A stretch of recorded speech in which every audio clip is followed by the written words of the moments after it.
Welcome to Open for Small Business, the podcast that celebrates the grit, determination, and resilience of small business owners and experts.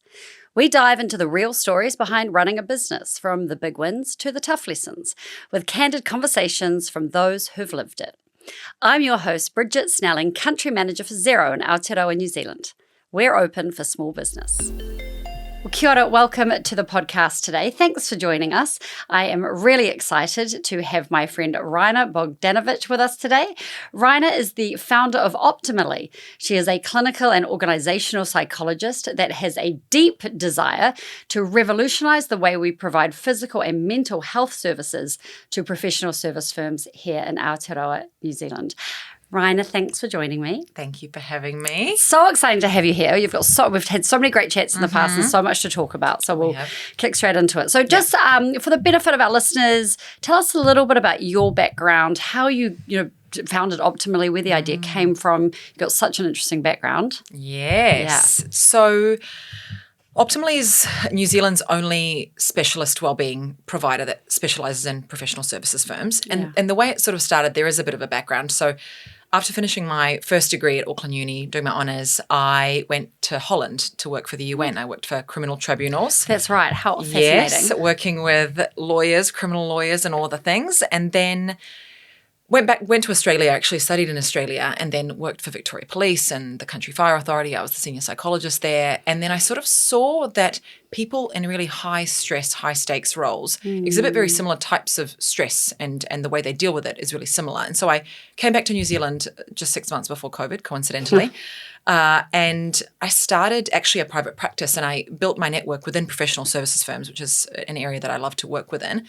And it grew rapidly, and I was seeing executives really coming to me with very similar things. And so Optimally came out of that. So it's been 6 years. Wow, 6 years already. 6 years already. Fabulous. Absolutely. And I really saw that there was a gap, I guess, in the market for real professional wellbeing support, because what was starting to happen was all the executives were starting to refer each other to me. And so I realized, gosh, I think there's a bit of a gap in the market for specialist psychologists to do this work. And so hence it started. And so you started just with you, and you've grown the business quite significantly. So how many staff do you have now, and what is the gambit of services that you offer? Yeah, so we have sort of upwards of 12 staff, give or take, and sort of 3 of us core staff in the office in Parnell, and the rest of my staff are contractors all across New Zealand. And a couple in Australia, actually. And so we offer specialist psychological support to sort of executives and senior partners within firms. We offer wellbeing checks, workshops and trainings, sort of specialist health support, including health coaching and some precision medicine services. And also quite more recently, in the last year, we actually opened up an EAP. We launched an EAP as well, off the back of a lot of demand from our clients for the service for all of their staff, not just execs. Yeah, so it's so fascinating. So you went from being an employee to running your own business. So talk to me about that journey, because obviously quite different. Not only are you working in something that you are passionate about, but you actually have to run a business, and have commercial imperatives, and that's often quite an adjustment for business owners. So how have you found that journey? Yeah, it has been. It's, oh my goodness, the roller coaster. The roller coaster. I always wanted to be self-employed, but I always wanted a team. And I love autonomy and I love freedom. But what I started to notice was within about the first 6 months or a year, I was having to sell my time for money, and I wanted to be able to leverage, and I wanted to be able to scale. Yeah. So for me, it was a really, beautiful and natural next step to have staff.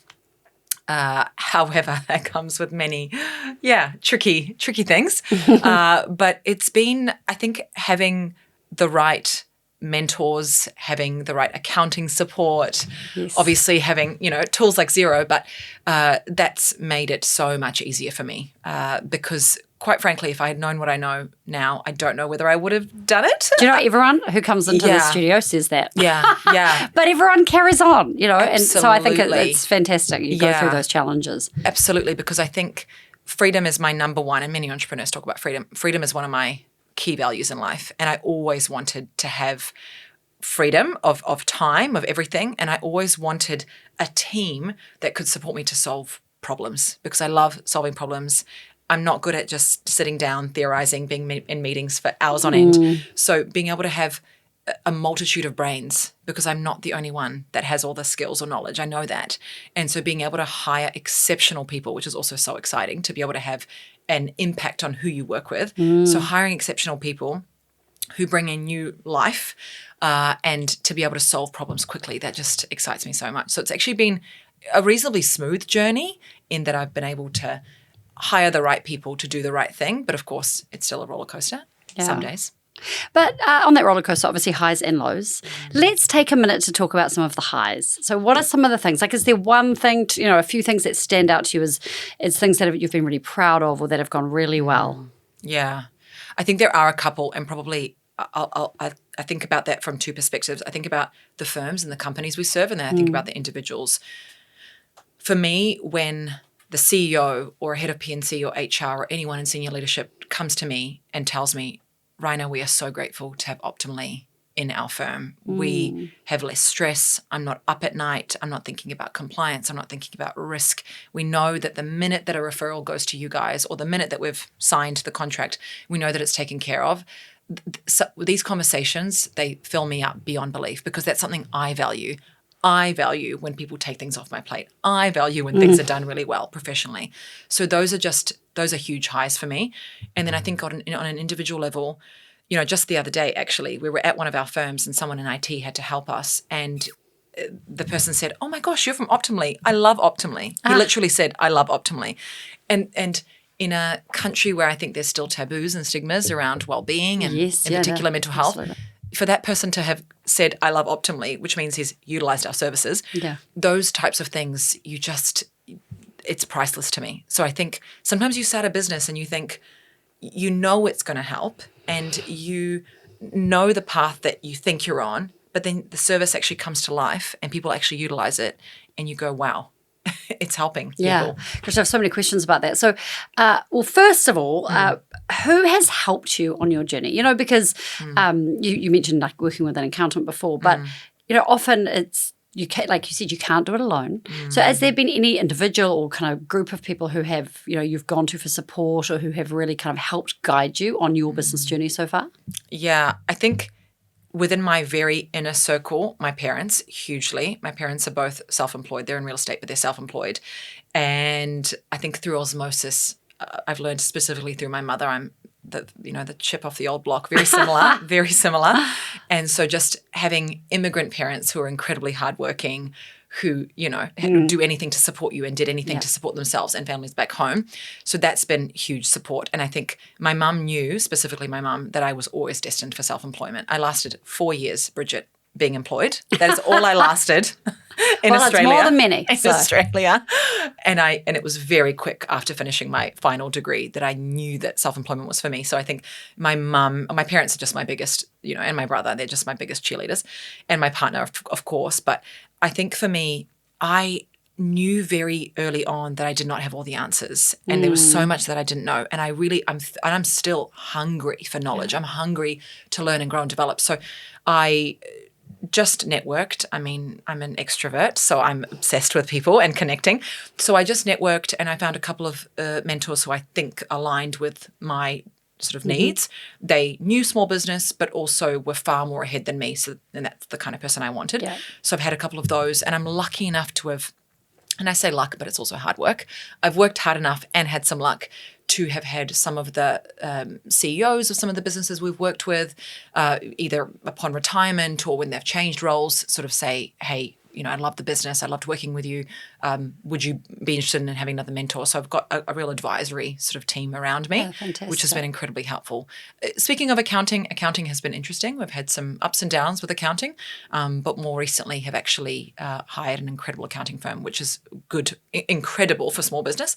So we're very excited about that because I've had some, interesting experiences. And it's so important, isn't it, to have those advisors and also people you connect with, because a lot of it is relationships and making sure that you feel really comfortable taking, it's all about trust, right? Taking advice from people and you've got to have that really strong bond.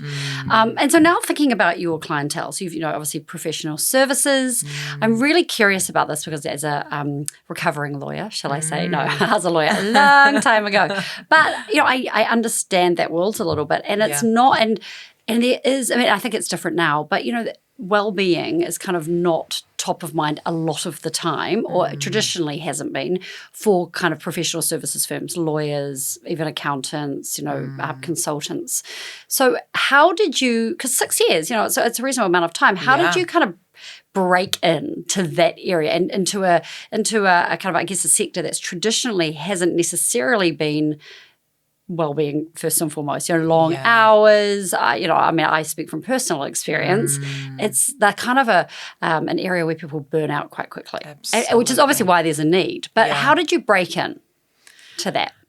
I feel like I'm still breaking in. I honestly feel like I'm still breaking in. We are very early to the market. We are, as I mentioned, the only firm in New Zealand that specializes in professional services firms, but especially the specific sort of niche of supporting executives and partners within law firms and consulting firms to have specialized psychological therapy and executive coaching. I think there's a bit of a norm to have maybe an executive coach, but not to have a therapist who understands what you're going through.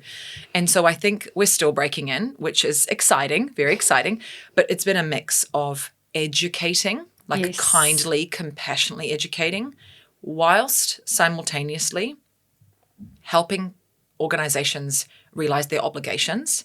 I think COVID has really helped with the ISO 45003, the psychosocial hazards and risks area, the compliance areas. I think that can feel a bit fear-mongery, and I try not to fear-monger, but I think selling, if that's the right word, the services as really and truly what they are, which is a performance tool. And so I think well-being and mental health has been viewed as, and I still get this, some CEOs that I talk to say, oh, Rajna, don't tell lawyers only have to go, our partners have to come to you when they're, rocking in the corner. And I'm like, no, that is literally not the point. The point is to see us proactively. Yeah. I appreciate that it's not in your language. I appreciate that it's not the narrative of your firm. However, it needs to be, because we have hard data now. It's not just waffly kind of qualitative opinions or subjective opinions. We have data that shows us the direct link between having a really mentally well and physically well cohort or workforce, specifically in law. There's so much research in law, and performance metrics. Yeah. So it's not a option anymore. It's if you want it to be a nice to have, that's fine, but it's absolutely something that will help your firm have such a cut, or have an edge, a cut above and an edge. So I think it's kind of educating, but also explaining the data and the science. And I think from that perspective, it can be easy, but I still feel like there's some work to be done.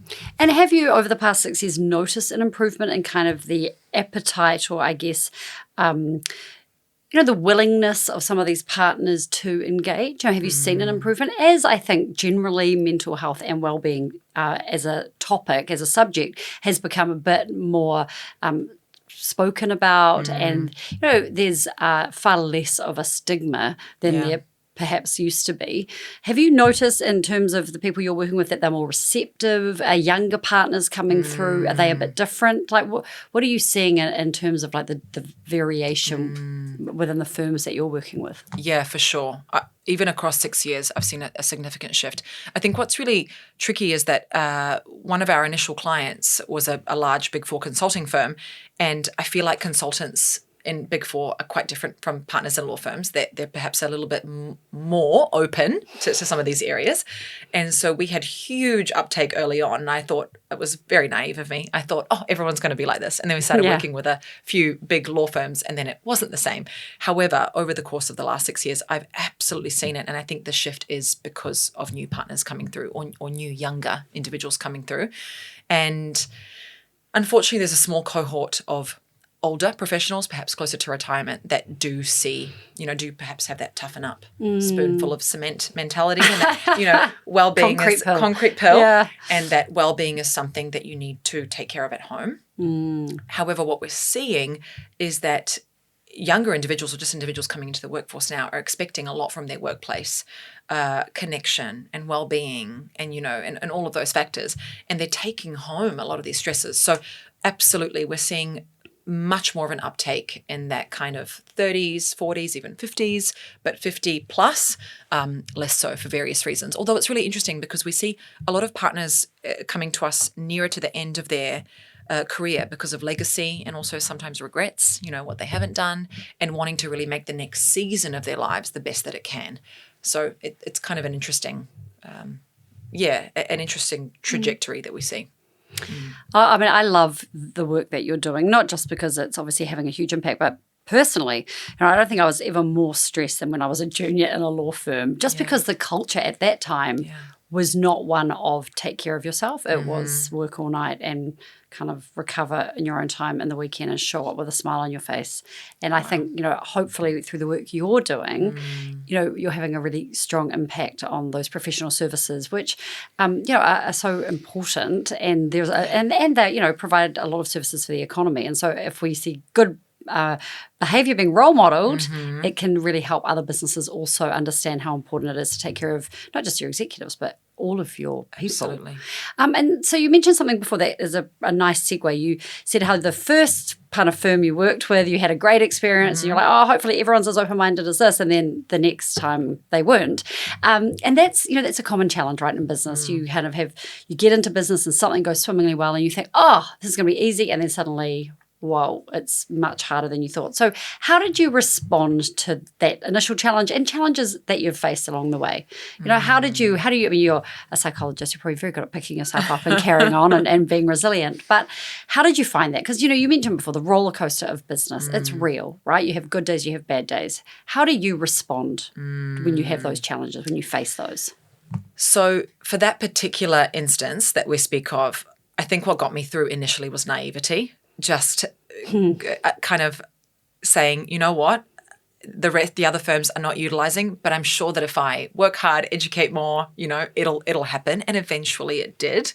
So I don't really have a tactic except for there was no option to turn back. I knew that I was always going to be self-employed. I love this company. I always wanted to do it. There was just no option. So it was either success or nothing at all. So that was pure grit, I think, that got me through that situation.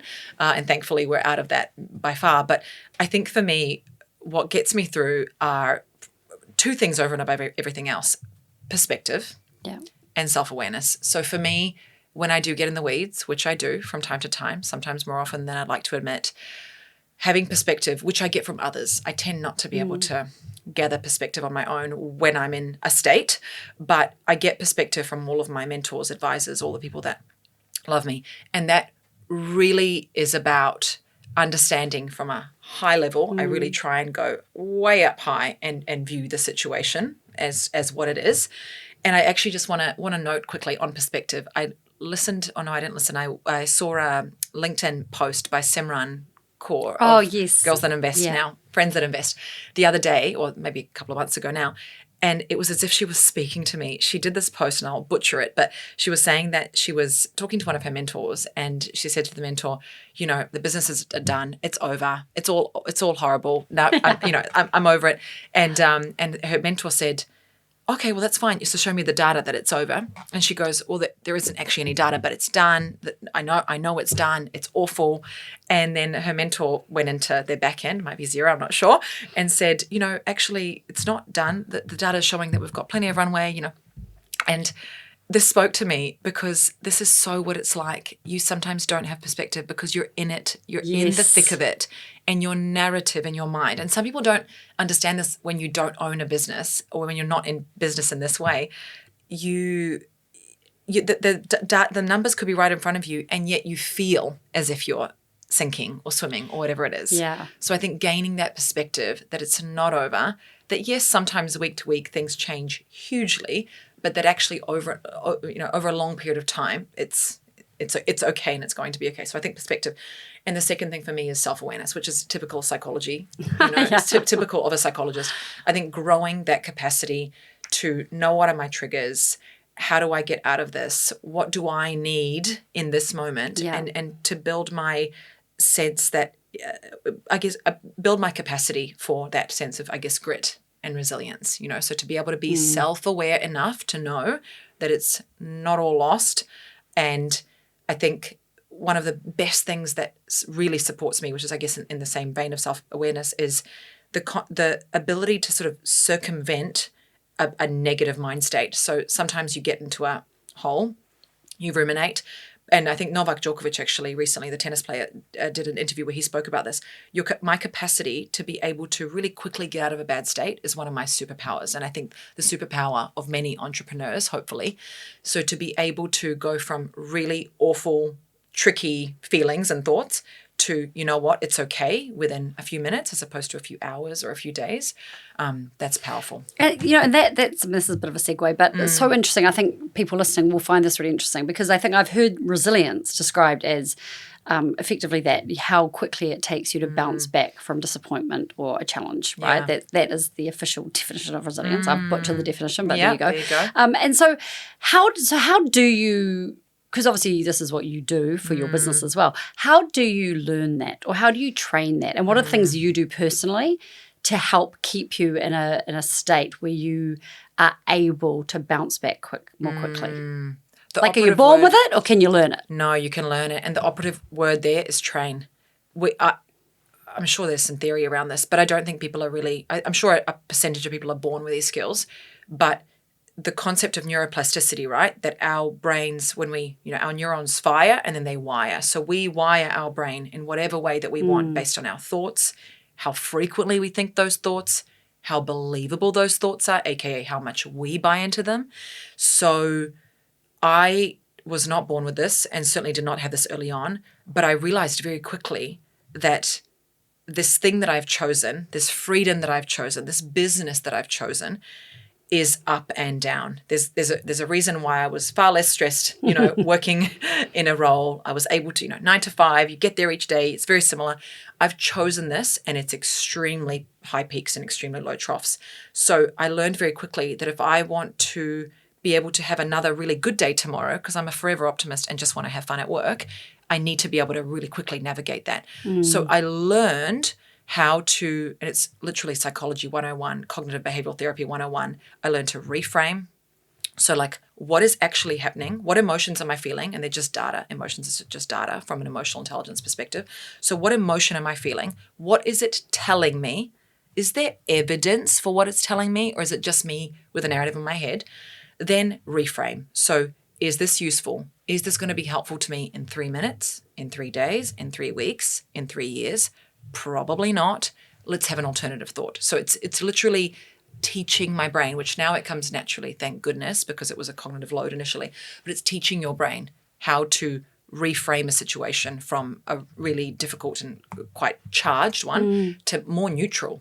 Because and this is really helpful because people listening will be small business owners themselves, and this is the biggest challenge, right? Reframing things. So what's your advice to people?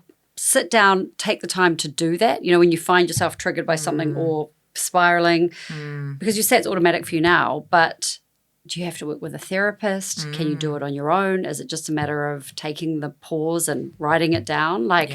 What's a baby step that people listening can take? Good question. No therapy needed. No therapist needed. If you want to go to a therapist, fantastic. I'm a big fan of therapy. Yes, so am I. Yeah. Yes, we love I think people who love to talk. I know, right? Absolutely. Love therapy. So no therapy needed unless you want to. I am a huge fan of AI in the space. I think it's fantastic. I know. Okay, most talk to me about this. Most therapists will not, maybe they'll disagree. But, I have so many clients who come to me and say, Rajna, that homework you gave me, I did it. And then I put it into ChatGPT or another AI. And then it really helped me. And so now I've been thinking about it. And so now I'm all prepared for the session with you. hello, every therapist loves a client who does their homework or at least thinks about stuff between sessions. So fascinating. So I'm a big fan of it. And of course, it's got to be accurate. So anyway, that's a bit of an interesting thing. So I think as long as you can, is reasonably accurate, giving you reasonably accurate answers, I think it's a great thing to make. So what do you what's the prompt? Like, tell me how to deal with this situation. Absolutely. Or I think this person hates me because they said this. Well, how should I think about that? I think to answer your initial question, taking time would ideally be the best answer, because your brain, when it's on hypervigilance or is hyper alert, is having, squirts of cortisol and adrenaline, which we do when we're in business and we're busy, your brain actually switches off. So your brain completely switches off. The frontal cortex, which is the planning strategic center, completely switches off. Your little amygdala, which is in the middle of your brain, which is firing, fight or flight, freeze responses, is on. So you can't actually think clearly in that. So you can't be doing a million things and trying to have a calm reframe on ChatGPT. That's not going to work. So you probably need to calm your nervous system a little bit if you want to think strategically and long term. That's just in general advice. Good but advice. I would say, obvious sometimes, but also not. No, but hard. I'm sitting here obviously reflecting on myself this week and thinking, definitely need to calm my nervous system and be slightly calmer to be more strategic. Yeah. Absolutely, which is hard when we're busy. But, whether it's sitting down with ChatGPT or with yourself to say something to yourself or to ChatGPT, I am feeling a particular way. Can you help me reframe this? And so, whatever it is that you're thinking, help me reframe, maybe with some cognitive behavioral therapy, CBT techniques. And then, hopefully it should be able to give you the right advice. But I think it's about sitting down, naming your thoughts. There's also a concept in psychology called name it to tame it. So when we name our thoughts, when we name our emotions, it actually calms our nervous system as well. So I am stressed. I am feeling excited. I am feeling lonely. I'm feeling worried, whatever it is. So naming it, naming how that data is making you feel or whatever it's making you feel, and then attempting to sort of reframe. So it's kind of a 3-step process. And then can you give just one alternative? I think it's about giving your brain an alternative view of the situation, even if it's neutral. So it's not about Pollyanna. It's not about happy. You don't have to be happy. It's just, can you give your brain one neutral alternative as opposed to having this dark narrative which is causing you to spiral. I love this. I feel like I'm getting therapy. Yeah, there you go. This is our therapy session. But it's a really nice segue, actually, in terms of the whole reframing. It's always something we've been talking about lately, is just this idea of celebrating the wins. And I think, in terms of, as you said, business is up and down. Often we get stuck in the what's not going well train of thought. And it's easy to focus on the negatives and not pause and actually take account of the positives. So in every, I like to say in every situation, there's a gift or opportunity, right? Yeah. Even in the tough situations, often, if not always, something positive can come out of it. Even if you make a big mistake, something goes horribly wrong, you learn something really critical from that. And I think, business owners always talk about, as you have, you learn a lot when things don't go the way you expect. So we are encouraging businesses to actually pause and reflect on the good things. We're calling them made it moments, to celebrate the wins that come along the way. So how do you celebrate the wins in your business? How do you take note and pause and actually go, yeah, that went really well? Or, hey, team, we did a good job. Have you got any rituals or anything that you do? Yeah, we do. I do it a lot. I'm obsessed with reward.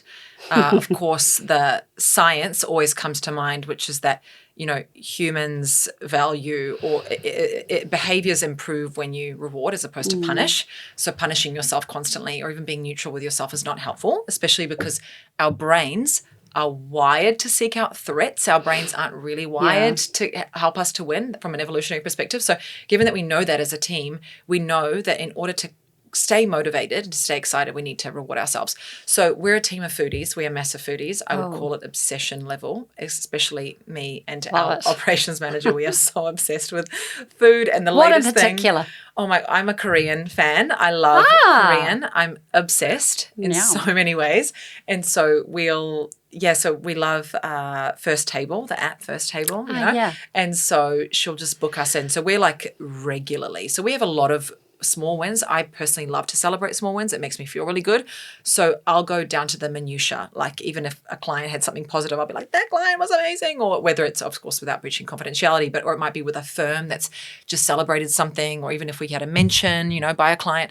And of course, each time we sign a new client or each time something, big happens. But I'm obsessed with that stuff. And so we'll go out to eat very often. But I'm also a really big fan of gifting. I love gifting. I guess things that I value, I love to do. And so I love, like, even just in winter, because it was an interesting winter time, I gifted all of my staff little boxes, to help them with winter, and some of our firms got that. That's really nice. I love making a moment out of something that could have just been glossed over. Because what happens then if you reward is your brain actually gets that little squirt, of dopamine and feels really good. So yeah, eating honestly is a huge thing that my team must love that. Yeah. I love it how, you talk about the wins, but there's actually science behind everything that you do. So I love this, we might as well practice what we preach. Yeah, for sure. Yeah. And so what would you advise, someone else starting out a business or on their journey, maybe things are going well, maybe they're a bit tough. What's some advice from the 6 years that you've been running your own business that you would pass on to another business owner? Maybe someone who's thinking of starting out. Yeah. What would you tell them?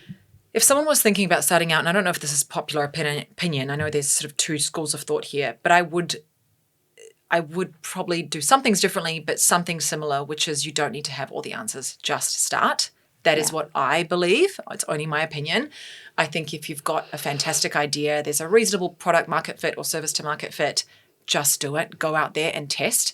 To this day, we try not to throw spaghetti at the wall too much. But even to this day, we have so many things that we iterate on. So we will launch a service really quickly. Often it might not be successful, or sometimes it is highly successful. And then maybe 6 months later, then we'll have a perfect product and then we'll launch it fully to market. So just start. Yeah. Don't be afraid, which I know is really tough, but I would say have a decent support network around you. You can't do it alone. And it's a really, really lonely road sometimes. Yeah. So have an incredible support network of people who genuinely want you to thrive, want you to succeed. And I'll often get asked now, which is just incredibly humbling, to support other young entrepreneurs. And I'm always happy to. And I find that people were really happy to support me. And now I find that I'm doing the same thing. Paying it forward. And it's just normal and natural and makes sense. So finding people that will support you, but just do it. Just start. It doesn't need to be perfect. Oh, that's great advice. Just start, just do it. Yeah. The Nike proposition. Yeah, I know. Not sponsored. Not sponsored. It can be really hard though to have the guts, particularly people who are used to taking a salary and there's security in that, and it does feel so much riskier. But to your point, I think there's calculated risk, right? Yeah. That you can take in surrounding yourself with people who can guide you. Can give you more confidence to do that. Absolutely. And what are the risks in not doing it? What would happen if you didn't do it, though? I appreciate that a salary can be amazing, but what are the risks in not doing it? How will you feel in a few years' time if you never did this thing? And you might feel okay, or you might have regret. If you have regret, then do the thing. Do the thing. That's such a good way to think about it. So what is next for Optimally? Like you're just in New Zealand. Have you got plans to offer a service offshore, somewhere else in the world, or more services locally? What are you thinking? Yeah. And you're someone who looks like they never stand still. Yeah. Always thinking, always doing. So always. I got asked the other day why I live in New Zealand by someone. I was doing a panel and they asked me, so why do you live in New Zealand given everything? And there's lots of reasons and I love it, but we are sticking to New Zealand at this time. We've done a little bit of work with Southeast Asia, a little bit of work with Australia, and I am very keen to go into the Australasian sort of market. Yeah. Some of my mentors tell me to just hold my horses, which I find difficult. Yes, you know this about me. Yes. I just want to keep moving. I want to keep growing. Yeah. There's such a need all over the world. Yeah. And the gaps are very clear. And that just excites me.